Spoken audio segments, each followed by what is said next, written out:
not ready to let this go. I'm not ready to draw. So I read an article earlier today. Stipe shares his opinion on who would win Jon Jones versus Francis Ngannou. Here's something Stipe said. Francis, he's got great power, Stipe explained. He gets better every fight. With Jones, he's good. Maybe one of the best of all time.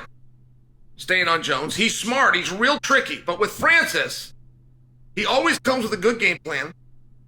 And he's got thunder in his fists. That's a tough fight. I would think Jon would want to keep it at distance, and he could do well. Get him down to the ground. But if Francis connects, it's all over. Okay.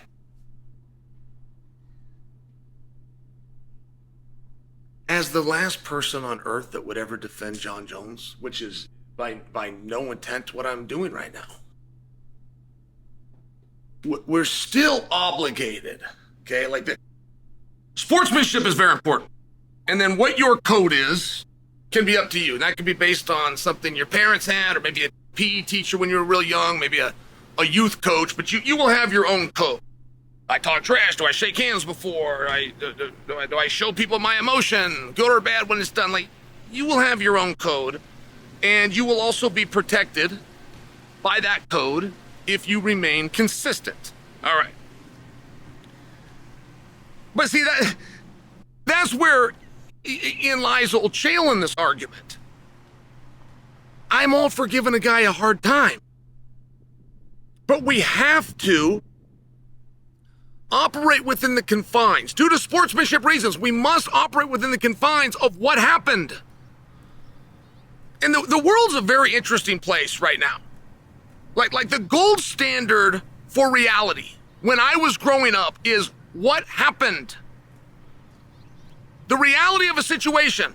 What happened? A teacher would ask you that. A parent would ask you that. A judge, a police officer. But that's no longer the gold standard. The new standard for reality is emotion. How did it make you feel? And however it made you feel becomes the reality of a situation. It's very strange, and I'm not part of it, and I'm not ever going to be part of it. And I don't think we can continue going on as though Jones and Francis didn't fight. I don't think we can go on like that. That's not what happened. Jon Jones came after Francis Ngannou, period. Jon Jones respected and feared Francis Ngannou, period. Because of that respect and because of that fear, Jon Jones laid a world championship down, walked away for 3 years, from a paycheck, from everything, to go in the weight room to gain some size so that he would have the confidence to bring down the big man. That's what happened. Jon Jones put on that size, which was an arbitrary number that he wanted to get to 240 pounds, and he ended up getting to like 238 pounds. But either way, when he got there, he signed back up, he jumped back in the pool, whatever that process was like for him, but he was coming there for one reason, which was Francis, oh, by the way, which had already been stated by Dana. Dana had already said when Jon Jones comes back, his return fight will be for the world championship. Dana didn't know when he was coming back, thus did not know who the world champion was going to be, but whoever that was would face Jon Jones, or Jon Jones would face that person. So, turned out that person was Francis. And now you got Jon's feet to the fire, because this is real easy. Nobody's keeping that heavyweight belt for very long, especially a guy as old as Francis. I don't know how old Francis is. I think they call him 30, 38 or something. So we can all agree that he is at least 38. We have no idea how old Francis is. But in all fairness, like, if he was the champion and you didn't want to fight him, that's a pretty easy game to just ride that wave out.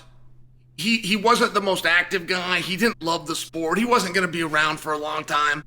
His body's breaking down. He's got a bad knee over here. Whatever it was, it would have been very simple for Jon to get out of that fight by just not coming back. Jon was not going to come back until he reached an arbitrary number, 240 pounds, of which he never got to it. He came back anyway. He said, I'm big enough. They said, Jon, how big are you? Jon Jones said, man, I'm big enough. That's how big I am. Ends up being 236. I mean, that's a long ways from your goal, not for nothing. But you take 3 years, he put on about 10 pounds. I'm just sharing for you. He came back to fight Francis, and he was going to spot Francis 40 pounds of muscle. And he still came back to fight Francis.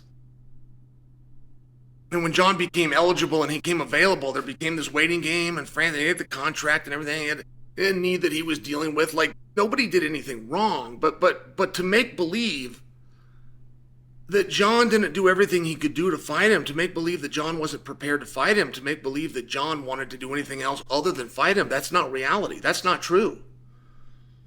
And Francis had his reasons. Like, I'm not going as far as to tell you that he ducked or avoided Jon Jones.